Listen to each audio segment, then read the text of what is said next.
Master Optician, author, global speaker, everyone's favorite Master Optician, friends and family. Today is a show that everybody in the world has been waiting for. Your favorite optometrist meets your favorite Master Optician. Friends and family, welcome to Defocus Media, optometry's #1 podcast. Let's go. This is a Defocus Media production. Audio Jungle. What's up, everyone? It's your favorite optometrist, Dr. Darryl Glover. And I'm Dr. Jennifer Lyerly, resident optometry nerd. And welcome to Defocus Media, optometry's #1 podcast, where we discuss the hottest topics, latest technology, eyewear, practice management, and more. So sit back, relax, and defocus. What's up, everyone? It's your favorite optometrist, Dr. Darryl Glover. Super excited to be here today because we have an icon, literally EYECON, an icon, a living legend. If you don't know about this guy, you have been living under a rock, and shame on you. Friends and family, I'd like to welcome my colleague, and some folks even say he's kind of my twin, to be honest with you, my man, Phernell Walker. How you doing today, my friend? Hey, Dr. Darryl, good to see you. I'm doing fantastic. It's what an honor to be on your show after all these years and do this live and in person. Hey, man, this is so exciting for me. It's one of those times that, you know, I'm just blown away because I've been able to just watch your career over time. I've been able to just see all the amazing things that you have done. And, you know, I love to give people their flowers. You know, I love to give people their respect. And I want to give it to you, man. I got to take my hat off to you. You have really changed the game and done some amazing things. And I'm super excited today because we get to walk through your journey, right? Before we get started, I just want to say congratulations. I know recently you got married. So I know that's a huge blessing, a game changer. Welcome to the club. You know, it's a beautiful thing to find that person that just really means so much to you that you know you're going to spend the rest of your life with. And just have those precious moments, man. But I just want to start off by saying congratulations, my friend. Hey, I appreciate that, Dr. Darryl. Yes, so I got married on August 3rd after several years of dating and be in the married life is exciting. Yeah, so my wife is she's a Thai chef. She's originally from Thailand, and so I've been eating well lately, as you can see. So you can just say I eat well. So I love it, man. I love it. Well, so let's go ahead and get this ball, the party started, man. Get the ball rolling. Before we get started, I always like to get a little bit of a background of who I'm having a conversation with, right? So I know that you've married a lady from Thailand, Thai background, and she's a fantastic chef, cook.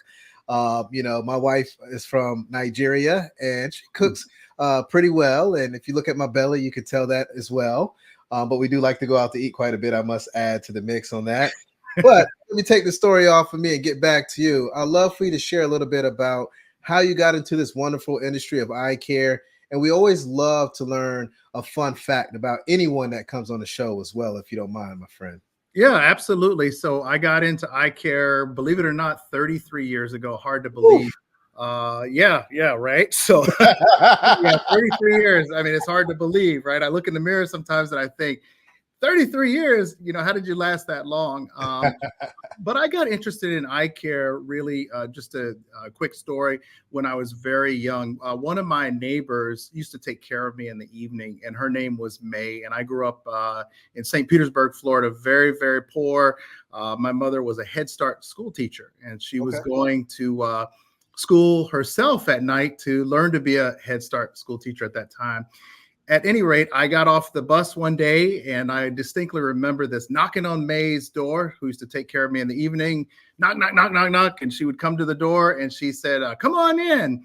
And after a little bit of conversation, we walked around her backyard all the time.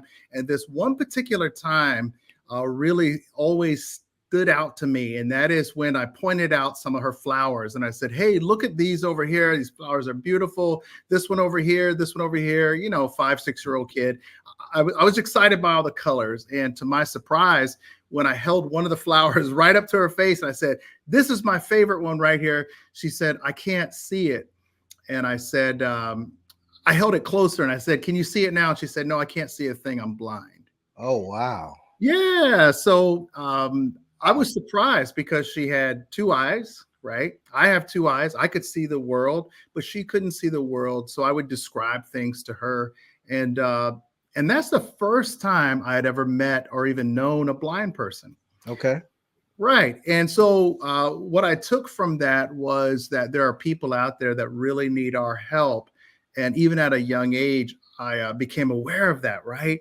Yeah. And then, quick story, I came home one day, got off the Head Start bus, knocked on her door. She didn't answer the door. I figured, oh, maybe she just didn't hear me. So I ran over to my house. My mom was there. I was surprised. Hey, Mom, what are you doing here? I'm supposed to be at school. And so she sat me down and she said, Phernell, I'm sorry to tell you, your friend May has passed away. Oh, no. Passed away. Where'd she go? And, long story short, she said she's a star now. So that evening, we went out and I tried to look up in the sky and see which star was she. Dr. Darryl, I never knew what caused her blindness, but I knew what I wanted to become. Yeah.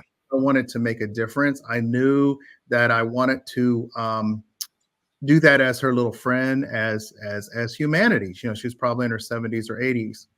Fast forward from that time. Since then, I went to, graduated high school, didn't have a lot of options as a young Black kid, grew up in the South, and I'm too short to play football. I mean,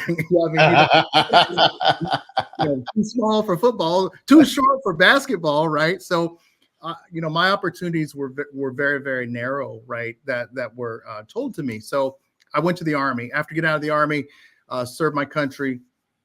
I remembered that moment, and I figured, well, what do I want to do? I went to opticianry school, Hillsborough Community College, Tampa, Florida.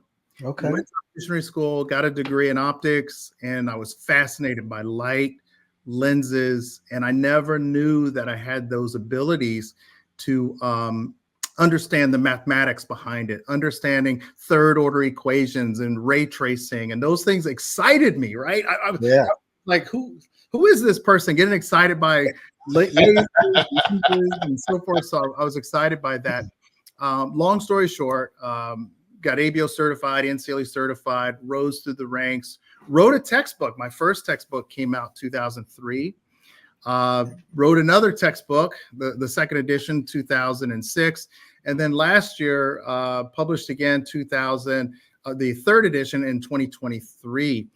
And I was an adjunct professor at Pacific University College of Optometry, where I taught second-year students optics and dispensing and how to fit eyewear and so forth, and used that book and they loved it.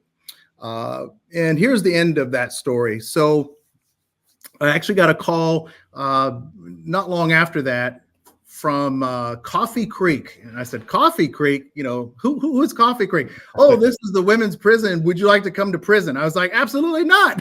And not interested. They said, no, Mr. Walker. We'd like you to come to our optical program here at Coffee Creek Prison to talk to the ladies and speak with the ladies about your journey, like we're talking today, Dr. Darryl, in optics. And they know who you are. I was surprised by that. You're a world-renowned speaker. We know that. We're aware of you. So I went there. They gave me a tour. I did a keynote address at their graduation. And they were showing me everything. And they had this amazing lab. And I said, wow, what are you doing with all these glasses? And they said, that's the best part. All these glasses we make for the Lions Club, and we give them to Head Start kids. No way. And I said, how'd you learn about me? And they said, they took me in another room and they had all these books laid out and they were all my book. And I had no idea, Pure Optics. And they had me sign the books. Oh, wow. Wow. So my life, like a lens, Dr. Darryl, went full circle. Like a lens went full circle. And I honored May, although I never went to optometry school, well, I did go to optometry school teaching there as an adjunct for second-year students as a master optician, but never went there as a student, of course. But I gave back. I felt like I gave back. I gave something back, and I honored my friend May, who couldn't see many years ago, and she kind of guided me, on that personal journey. And I get excited about optics. I like to share that passion, share optics with everyone I meet, whether it's lecturing in Singapore. I lectured in Singapore this year. I'm going back to France, for the IOA nomination, top 4 opticians in the world, master opticians in the world. So I'm excited by that, to be honored and represent the United States. And my biggest honor this year is being on this show with you, Oh man, optometrist, Dr. Darryl Glover. Hey man, look, there's That's a little bit about me. so much to unpack, right? I mean, Yeah, begin with a lot. just even taking it back to the beginning with May. Yeah, I love the connection of looking up at the star, because that was a day that a star was born in eye care. That was Phernell Walker, right? And I know you've been using that star as your North Star to navigate through this beautiful industry, but it can also be, a little tough and rugged at times as well. yeah. I would love for you to just kind of, elaborate a little bit more on your journey in eye care, right?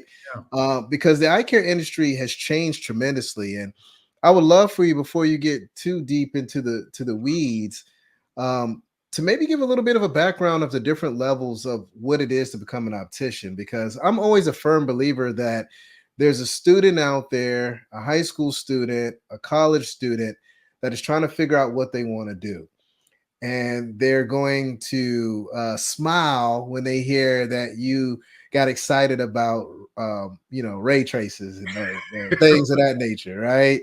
Right. And they're going to smile when they hear what I'm about to say in regards to, some people naturally have the eye for seeing reflections off of their pictures before a show starts and say, should I change the lighting in here? And I'm like, that's just the master optician in you, right? But I would love for you to maybe kind of walk through the different levels of what an optician is and kind of how you get there. And then I would really like to just kind of walk through, some of the challenges of becoming a master optician, if you don't mind. Absolutely. And I'm glad you asked. So throughout the United States, well, first of all, let me back up. Opticianry has a very broad and deep, rich history, and a lot of people aren't aware of that. Many years ago, of course, everyone started as opticians, and then optometry evolved from that, and so forth. But opticianry itself, there's different levels of opticianry, as you're aware, Dr. Darryl, depending on the state that you're in. Some states, unfortunately, anyone can walk into a practice, put on a badge, and say they're an optician. And then they're opticians too, but there's different levels, right? That's one level, and they help folks pick out their glasses and really take it from the fashion standpoint, which is super important. But there's a whole nother level of opticians in licensed states, which there's approximately 22 licensed states around the country, where you have to get some sort of education in opticianry. That education could be from an NFOS, National Federation of Opticianry accredited school, such as I went to, which is a formal 2-year degree in opticianry. And there's also apprenticeship opticians, where you can get education through non-traditional schools as well, like maybe career centers and so forth, to become an optician. Regardless of your path, hopefully everyone arrives at the understanding that this is an important profession, being a part of the healthcare team, being a part of the holistic team. And it's not where you learned it, but or how you know it, but that you know it, right? Yeah. It's more important that you get there, whether you're in a licensed state like you are, North Carolina, for opticianry, or an unlicensed state where I used to live in Texas, right? And now I reside in Washington, Vancouver, Washington, which is a licensed state, which I am licensed here as well. But those levels of opticianry is so important, because we really are the face of eye care. Yeah. Whether that patient walks through the door and greeting them, getting to know them beyond just the prescription, understanding the prescription analysis, how they're going to use their eyewear, what they're going to use it before, their prior experiences, putting that together to create what I call that lens and frame cosmesis, blending optical theory with cosmetic lens design, and being able to solve problems without kicking them back to my favorite optometrist and saying, hey, this patient misses Williams cannot see. Right, You right. take a look at her, and then you find out it's just a simple adjustment or something else happening with the prescription transcription error, on our fault or whatever. But those different level of opticians are super important. And unfortunately, there's some folks out there that believe that opticianry is not important. And some states have actually gone into deregulation, which I am not a fan of course, being an optician. And I'm passionate about our profession, and I love our profession. To become a master optician, when I became a master optician in 1997, just a few weeks or years ago, just kidding. Just a minute ago, right? Just a minute. You've only been in the game for 33 years. So, that was just like last year, right? I got you. So I had to go, it was a 6-year process for me. I got my 2-year degree in optics, became ABO certified, NCLE, which is National Contact Lens Examiner certified. Then I did a 3-year apprenticeship on top of that. And then I wrote a master's thesis and then did a master examination and was designated a master optician by the American Board of Opticianry. Wow. Now that process is actually a lot easier. And when I say we, I'm actually the vice chair, the first African American to sit on the American Board of Opticianry. I'm proud to say, since it's 1947, since it existed. Wow. The first African American and the first vice chair African American. So I'm excited about that. Or chair elect.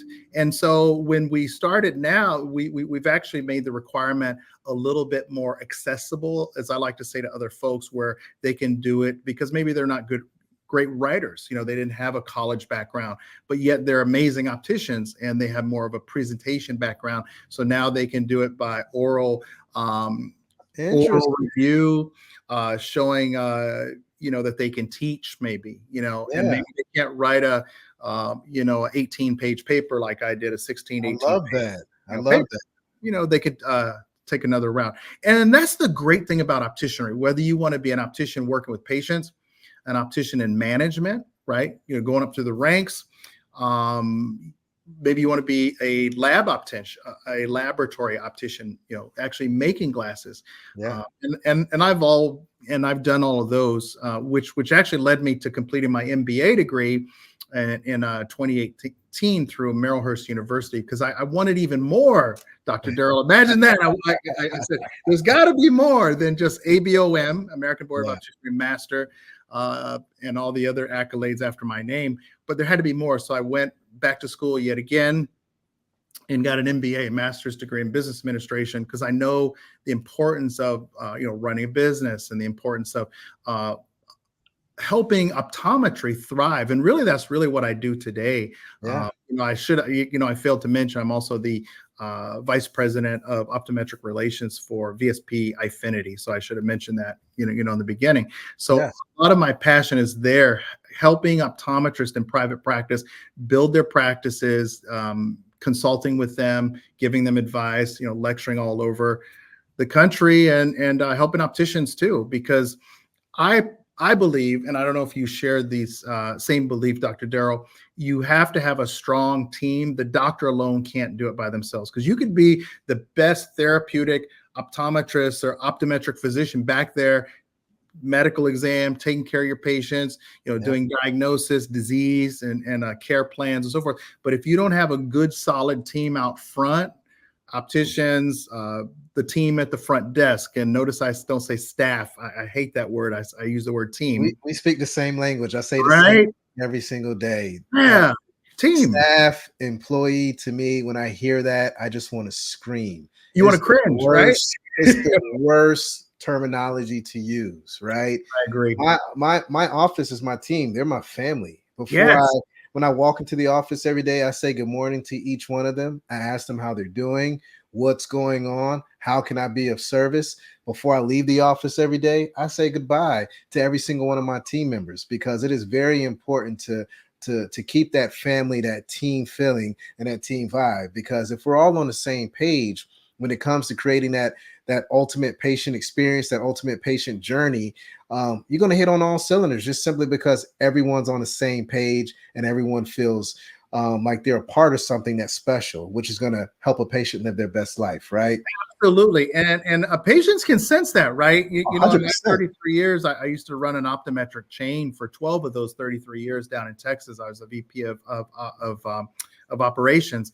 And one of the things that that I noticed that some of the other doctors that I talked to, they'd say things like, "Hey, Phernell, you know, why does it seem like we have a revolving door?" And I would, you know, do a little consulting and find out that they didn't have that human element that you're talking about. They didn't have the team element where you're asking for their advice as a stakeholder, because they're closest to the patient, talking to them about policies, procedures, and really putting things in a good education training program into play, because we all have expectations, but are we socializing those expectations so that our team knows what to expect and how to excel, and expecting them to hit targets that they don't have, right?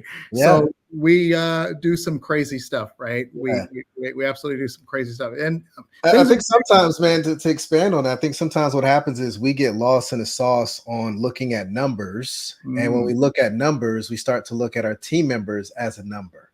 And to your point, we forget about that human element, and we just get lost in the sauce. And before you know it, the business is not thriving because we haven't put that person first. Absolutely. At the end of the day, we're all here to serve our patients, but in reality, we're here to serve our team members. Because we can't connect with our patients if we don't connect with our team members and we don't serve as one. So, man, you are speaking my language. I love this stuff. I am all about culture, man. I just feel like if you have the right culture, you can do anything in this world, regardless of the profession, but you got to have the culture to make the dots connect. You know, absolutely, and letting people show up as their true self. 100%. Then policy, procedure, of course, right? Because we all have a certain protocol and so forth. But people have to be able to show up as their true self and feel like they're a part of that team and that they have a voice. And not always their voice is going to be what we agree with, right? But that's okay. But at least they have a voice, and not just show up, but that they're have a seat at the table, right? Is so important. And for me, you know, grow up in the South and so forth, sometimes I felt I didn't always have that seat at the table. So I always try to strive, Dr. Darryl, to be better, to always do better, and always try to be the best, the elite that I could be, in order to make myself proud and just make my family proud, and my mom, you know, God rest her soul, but make her proud and May proud, you know. So yeah, I love it. Well, let's talk a little bit about some of the actual challenges. I mean, I know we've all experienced roadblocks, we've all stumbled here and there. But if you had to pick maybe one or two things where you felt like it was one of those challenges that made you the man who you are today, made you the master optician, made you the award winner, you know, made you thrive in eye care, you know, what are those one or two things, and what pearl of best practice can you share with our eye care community out there to get through it? Because again, someone's probably going through what you experience, and I'm a firm believer that we don't have to bump our head on our own. Learn through other people's experiences, right? Talk to people, get mentors, have conversations, build friends, build relationships. But being that you are just the man, I would love to learn what best practices you have for any kind of roadblocks or stumbles that you experienced in your career. Yeah, I learned early on, and a lot of it came from high school, because my guidance counselors, you know, they meet with all the students, they say, and you take a test, they go, okay, here is your aptitude, or here's what we believe you're going to be. And I was told, Phernell, you just think you would be great at being a bus driver.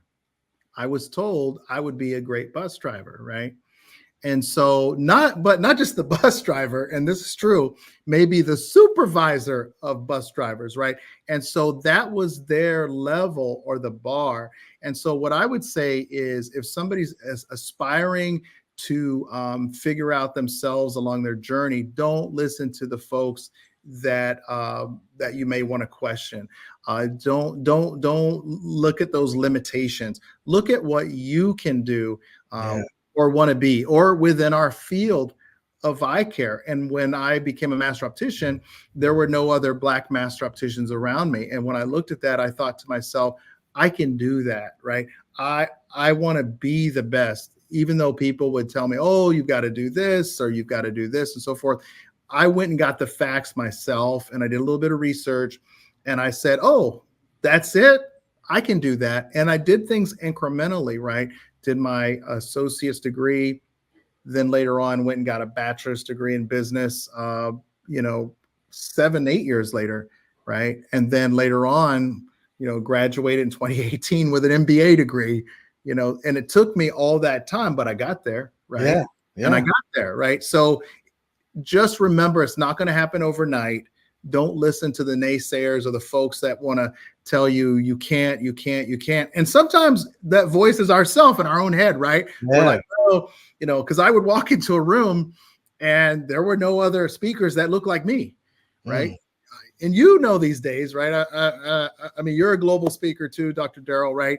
And you walk into a room and there's a room and you're the only person that looks like us in the room, right? And I thought to myself, that is not a limitation. I know my ability. I know my dream or that North Star. I can aspire and I can achieve and I can reach my goals. And you just have to do it. You just have to find a way to do that. Whatever that way is, you find that way. And also, sometimes it's through non-traditional means. Like myself, I didn't go straight through to MBA, right? I had to do it incrementally, right? And sometimes, it pains me to hear, even though I'm all private practice, but there's room for all of us, right? There's room for all modalities. You can have private practice within a retail chain. Yeah. And we all have to work together to elevate the profession. Lastly, I'll say this. I've educated opticians that went on to optometry school. And one of the things that excited me, last year I was teaching at SECO, and one of my students from years ago, when I say students, she worked for me, and when I was operations VP of that chain, came up to me and was so funny because that was 30 or however many years ago, right? It was in the 90s. It was in the 90s. So she came up to me and she said, at the end of my talk, she was actually sitting in the back of the class. It was about a couple hundred people in the room. And she walked up. I didn't recognize her, but she said, "Do you remember me?" And I said, you got to help me out. Her first name. Gotta help me out. I've been in the game for 30-something years. Right. A little seasoned. Yeah, it's been a minute. So she said her first name, and then I ended it with the last name. She said her first name, and I said, "Oh, and then I said her last name, and I said, wow, how are you doing?" She said, "I'm doing great." And she said, "I just wanted to sit through your class. I wanted to just see you one more time to say thank you. You're the reason I went to optometry school." And she's a doctor now. She lives in Virginia. She's doing well. And she sought me out in my class. And to me, that meant so much. And even for her, when I met her, she was working at an Olive Garden. And true story, I went in there, I was on my lunch or something, and she gave the best service, right? I said, and Texas is an unlicensed state, right? So I said, and I kept going there, right, to this little place. And finally, one day I gave her my business card and I said, "If you ever want to change and do something different with your life, I can change your life." Oh, man. And I handed her my business card, and she called me one day. I mean, I don't remember all the details, but she called me one day and I hired her, got her into that location and our College Station location. And now she's an optometrist. So you never know the people you meet. You never know how you will inspire somebody. You never know how other people will inspire you. Yeah. And so always keep an open mind. Always expect the unexpected. Always be prepared for the unexpected, and just know each day gets better and better. At least that's my belief. I love it. Overcoming these obstacles and getting through life.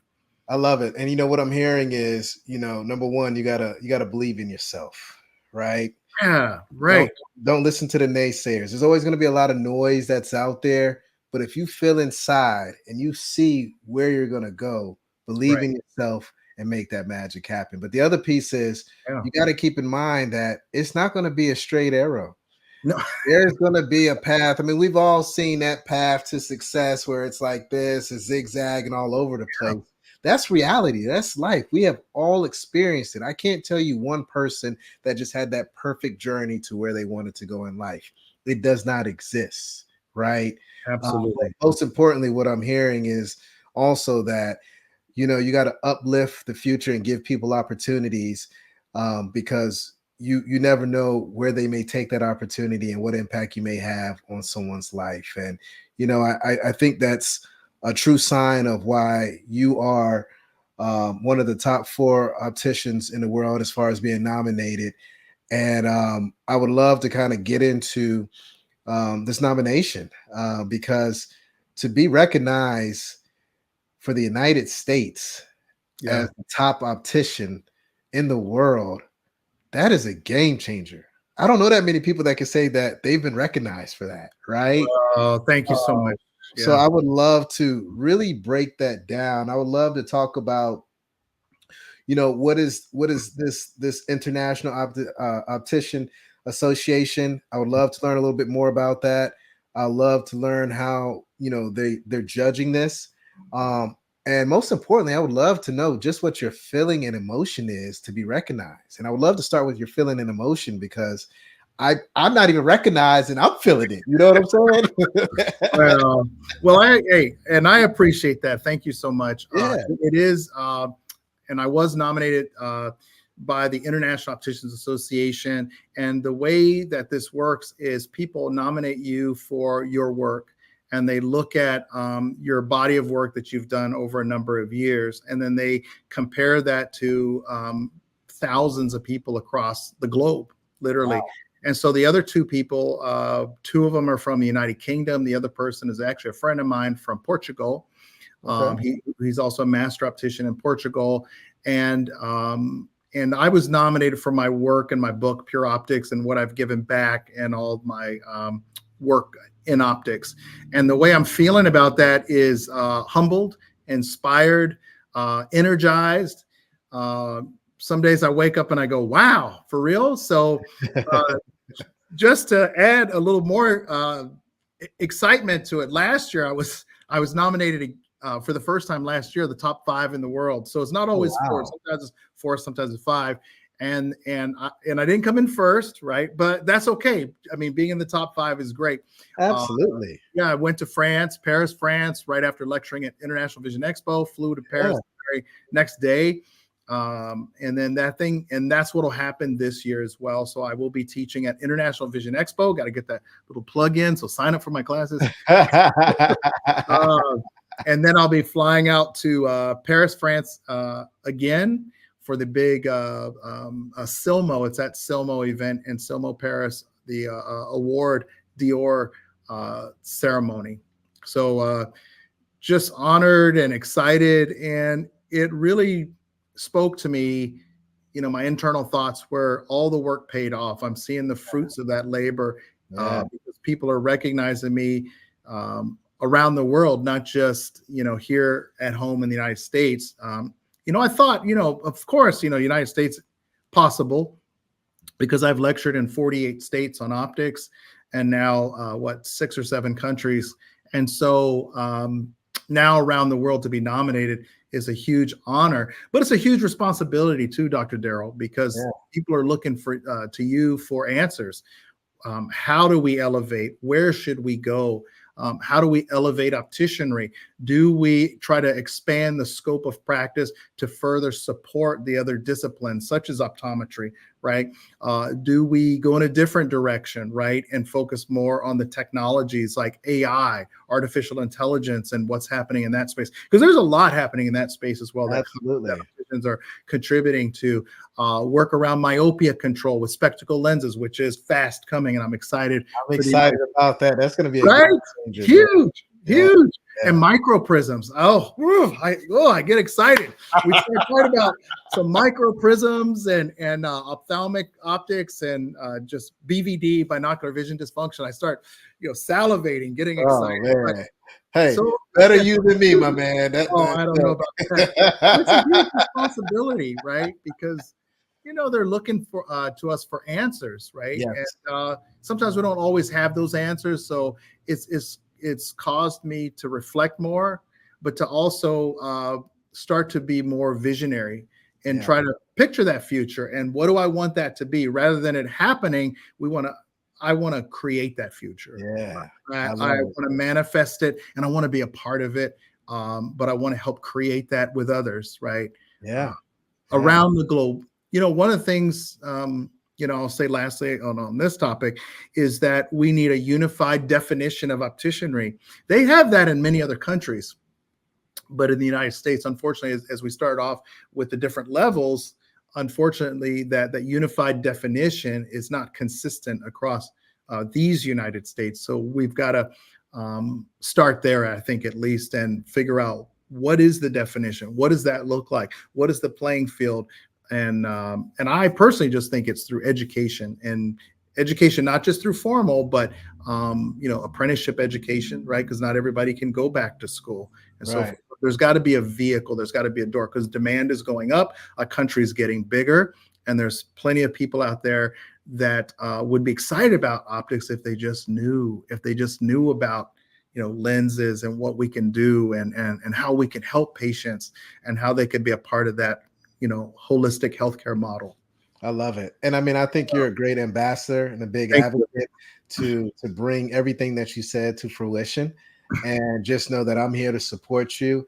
And I've always been a fan. And I just love how you Likewise. champion just Yeah. not opticianary or the optician world, but the optometry, the optometrist world, the ophthalmology, the ophthalmologist world. You're a champion for eye care, man.